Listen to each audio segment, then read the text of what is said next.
I want to be alive to see the first woman president of the United States of America. The fiercely independent Jesse Ventura, who of course is also the former governor of Minnesota, went on cable news to praise Tim Walz. So I have several clips to share. He also, of course, slammed J.D. Vance and Donald Trump. And I might as well start with the big news that he has endorsed Kamala Harris and Tim Walz. Ask yourselves this question: how bad can Donald Trump and his cult of Republicans be if they can drive a true independent like me to endorse the Harris-Walz ticket? Take a moment to think about that. I've only got a few elections to go. I'm 73 years old now, so the window's closing.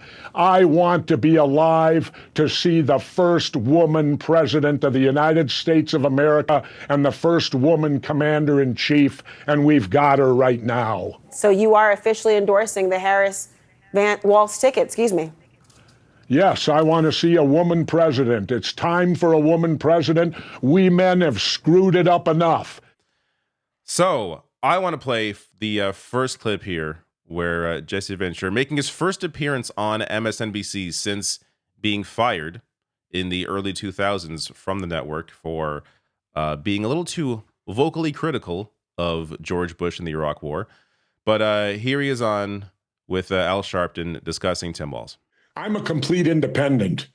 And when he won his first election as governor, within 24 hours, he called me and set up a meeting with me to pick my brain. No other governor's ever done that, Republican or Democrat, but Tim Walz did. And what that showed me, Tim Walz is the kind of guy who's out for success, and he will reach across the aisle because he came to me, the ultra independent in Minnesota, to seek me out to get any information that would help him govern, and I happily did so. And I'll tell you what else he did. 20-some years ago, I tried to legalize cannabis marijuana. I lit the match. Well, the match simmered for 20 years and finally became a flame, and Governor Walz called me, and he said, Governor Ventura, you need to be in my office Monday at 11. I'm going to sign into law ending the prohibition of marijuana in Minnesota. It was your idea. You're still alive. You should be there to take credit for this because you're the one who done it. That's the kind of person Tim Walz is. Wow. How incredible is this? The more we keep hearing about Tim Walz, the more love for him is growing. You know, oftentimes when a politician hits the national stage, things come out and it's like, oh, didn't know about this, didn't know about this. For Tim, it's like, wow, I didn't know about this. I didn't know about this. It's incredible to see somebody who is such a not even just a good person and has depth of character, but somebody who is intelligent politically become the choice for vice president. Like, to reach out to Jesse Ventura, who often, you know, Democratic Party operatives are very critical of him because Jesse Ventura is critical of the two-party system, including the Democratic Party. For Tim Walz to reach out to someone like this and pick his brain and want to, you know, see his perspective, it really shows the just Tim Walz's willingness to view all sides of an issue. Jesse Ventura, and then to invite him out to the cannabis legalization, knowing Jesse Ventura was the one to start that fight in Minnesota. Again, just brilliant, wonderful man, Tim Walz. So before I get to another clip from this appearance, I want to share Jesse Ventura's endorsement of Tim Walz back in 2022, so a couple of years ago, for governor here, because this is worth the watch. Hello, Minnesotans. Former Governor Jesse Ventura here. As an independent statesman, I don't believe in the major political parties. Since leaving office, I've rarely endorsed a candidate for office in Minnesota of any political persuasion. But this election is too important. That's why I'm endorsing Governor Tim Walz for re-election. Tim has shown through the last few years how important strong leadership is for our state. When COVID-19 hit, Tim was there to keep our state safe. That's the governor's most important job. Tim has proved he does what's right for Minnesota, not what is politically easy. Minnesota faces a choice this election, and we're at a crossroads. That's why I'm taking the unprecedented step to endorse Tim. Our democracy is under attack. Almost 2 years ago, the former president and his cronies spread the big lie, sent sedationists to invade the U.S. Capitol on January 6, 2021, to stop the certification of ballots in the election of President Joe Biden. I took an oath 50 years ago as a Navy SEAL to defend this country. I can't stand with anyone or any party who cannot condemn the January 6th insurrection. And now women's rights are under attack across this country. Here in Minnesota, Tim is committed to standing up for the rights of women to access abortion and reproductive health care. Minnesota has long, proud history of having the highest voter participation in the country. We've got to keep that streak alive. So get out to the polls and cast your vote. And this November, I'll be casting my independent ballot for Governor Tim Walz.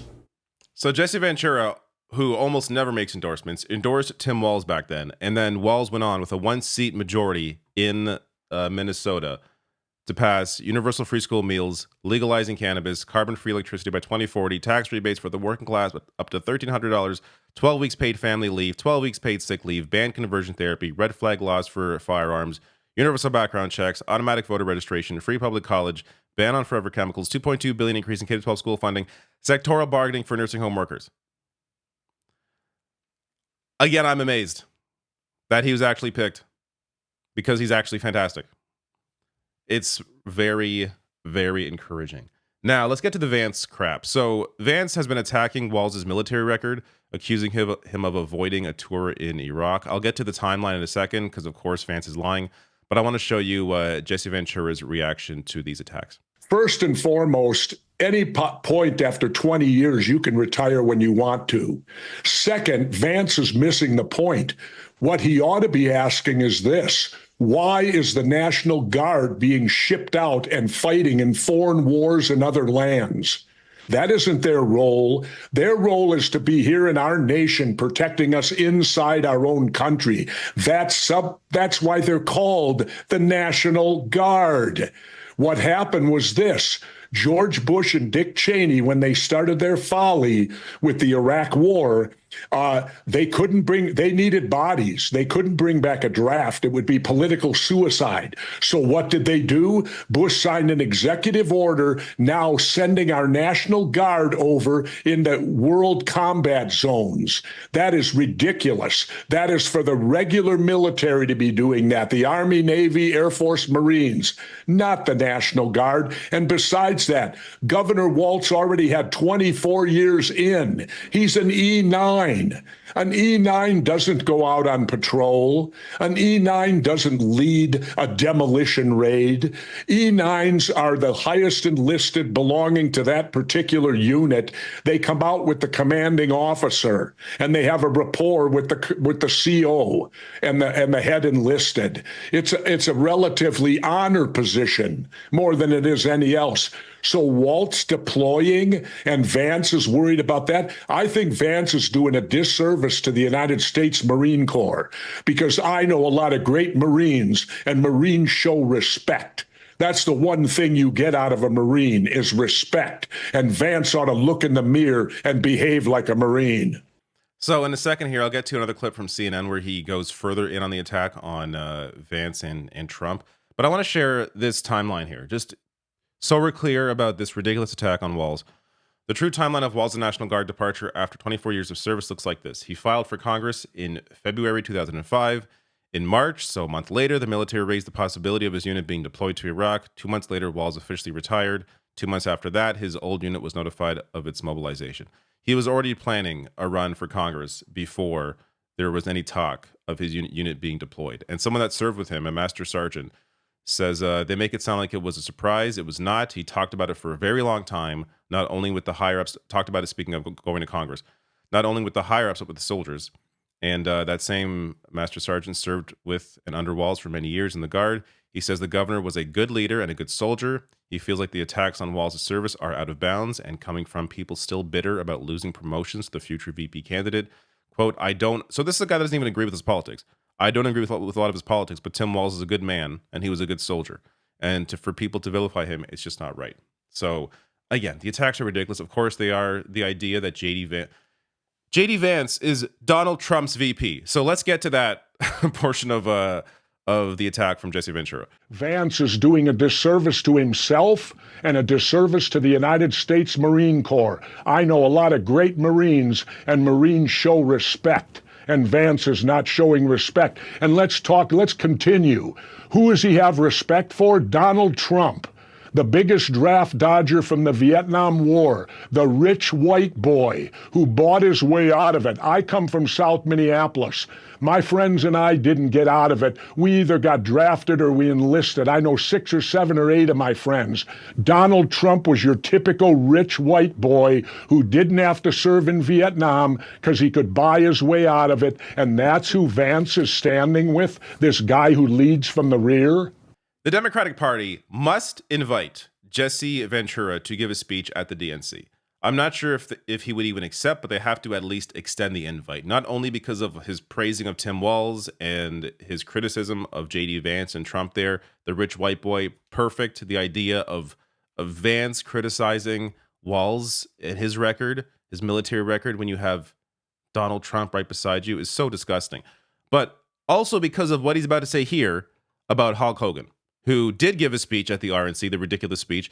Here is Jesse Ventura telling you who the real Hulk Hogan is. Let me go here then. A former wrestling rival of yours, Hulk Hogan, delivered quite a performance at the Republican National Convention last month when he ripped off his shirt and called Trump a hero. I wonder what you made of his appearance warming up the crowd for the former president. And is there any chance we might see you make a cameo at the Democratic Convention? I know you're an independent, but is there any chance? Well, Reverend, I wouldn't hold my breath that I'll be there. But as far as Hogan goes, it doesn't surprise me because when I was in wrestling in the 80s, I tried to unionize wrestling. And it was Hulk Hogan who cut my legs out from under me. Hulk Hogan went to Vince McMahon, ratted me out, and subsequently later on cost me my job. So it doesn't surprise me to see Hogan with the Republicans because Hogan's as anti-union as you can get. There still is not a union in professional wrestling. Hogan is not a good person. Many that wrestled with him have discussed how much they hate him. So his anti-union stance is a major piece of that. Imagine having Jesse Ventura at the Democratic National Convention give a speech. It would be so good. But more context to the Hogan thing. So in 91, Ventura sued the parent company of the promotion, Titan Sports, when he learned that Vince McMahon had lied about the wrestlers receiving royalty payments on videotape sales. And while he won the lawsuit, the bigger story coming out of the proceedings was the role of Hulk Hogan in the union rally of the 1980s. During the deposition, Vince McMahon admitted under oath that Hulk Hogan had snitched on his fellow wrestlers in 1986, and he came right away to Vince McMahon and informed him about Ventura trying to get people together to form a union, and McMahon acted accordingly, averting the formation of the union. According to Ventura, the bitter revelation felt as if he was punched in the mouth as he considered Hogan a close friend. And of course, Hogan was looking after himself and was taken care of by Vince McMahon, often getting whatever the hell he wanted within the organization. But this goes to, I got to share this because it's funny to watch this. This is Hogan's daughter, and just watch this clip. I was talking to, who was I talking to? Brittany Page, actually, Diamond Dallas Page's daughter. Right. And, we were like, why isn't there a wrestling union? Why? And I gave it a Google, and I don't really want to dive into that. But well, I think there's one reason, isn't there? There's one reason. And his name is? I don't know. I have no idea who you're talking about. But okay. No, I just, Incredible. All right, last clip here. This is Ventura discussing more about Donald Trump because I guess I had memory hold this. I forgot this happened when Trump had briefly run for the Reform Party with Jesse Ventura. So check out this clip. You recruited Trump to run for president for the Reform Party ticket in 2000. Which he did briefly before you both left the party. And Trump has borrowed heavily from your strategic playbook, leaning into his celebrity name recognition and focusing on issues that appeal to working class people, especially young men. So I have to ask you, is the Trump of today the same man you once befriended? And how do you think this election will play out? I will answer that with no. He is not the guy that came to me back in '98 after I won. Back then, he was much more liberal, but you need to understand, Donald Trump is for Donald Trump. And Donald Trump is going to do whatever it is that supports Donald Trump. So he looked the situation over. He obviously saw that he could take over the Republican Party. So he changed his views. You know, he went from pro-choice now to, no rights for women's reproductive. He's gone far right. He's trying to say he's now a religious person. Well, to me, if you're going to be a religious person, you have to live it. And Donald Trump hardly lives it. I mean, he's had multiple wives. I often laugh and think, what would the Republicans have said if Barack Obama would have had multiple wives and multiple children and ran for president like Donald Trump? What would the Republican response be to that? It would have been horrifying to see what Republicans would have said if that would have been Barack Obama. And yet they'll embrace a Donald Trump who he's Reverend, I'm an agnostic atheist, and I think that I'm more religious than he is. These are the kind of voices that the Democratic Party need to seek out to advocate for this ticket. Fiercely independent individuals like Jesse Ventura who have, an accurate critique of the system, but also recognize in this scenario where you have Trump and JD Vance on one side, just complete frauds, and on the other side you have Kamala Harris and Tim Walz, that the choice is very clear, even for somebody who is fiercely independent and critical of both the Democratic Party and the Republican Party. So it's really good to see Jesse Ventura out here advocating for Tim Walz and slamming Trump and JD Vance for the frauds they are. Again, would be incredible to see him at the DNC. I don't expect it because the Democratic Party is so adverse to risk taking at all, and they may see Jesse Ventura as a risk, but this is the kind of person that you need out there speaking to those independent voters.